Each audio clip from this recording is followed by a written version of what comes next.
வயநாட்டில் 400க்கும் மேற்பட்டோரின் உயிரை காவு வாங்கிய நிலச்சரிவு ஏற்பட்ட போது பதிவான சிசிடிவி காட்சிகள் வெளியாகியுள்ளன.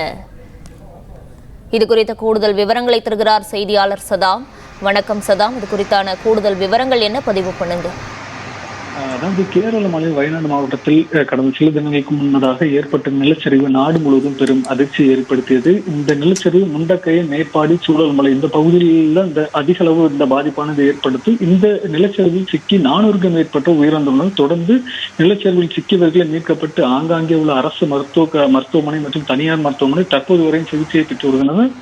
மேலும் 109 பேர் இதுவரை கண்டுபிடிக்க முடியவில்லை, காணாமல் போன கேரள அரசு அறிவித்துள்ளது. இந்த நிலையில் நிலச்சரிவு ஏற்பட்டு குடியிருப்பு உள்ளிட்ட பகுதிகளில் வெள்ளமானது அடித்து செல்லப்பட்ட காட்சிகள் தற்போது வெளியாகி உள்ளது. இந்த காட்சிகளானது தற்போது வெளிவந்துள்ள நிலையில் அதிர்ச்சி ஏற்படுத்தியுள்ளது. சுமார் நள்ளிரவு 1 மணி அளவில் திடீரென வந்த வெள்ளம் வீடுகள் மற்றும் அப்பகுதியில் குடியிருப்புகள் சென்று அடித்து செல்லப்பட்டது. கன நேரத்தில் ஏற்பட்ட இந்த நிலச்சரிவுகள் வீடுகள் அடித்து செல்லப்படும் காட்சிகள் ஆங்காங்கே பொருத்தப்பட்டுள்ள சிசிடிவி கேமராவில் பதிவாகி உள்ள நிலையில் தற்போது இது குறித்த காட்சிகள் வெளியாகி பெரும் அதிர்ச்சியை ஏற்படுத்தியுள்ளது.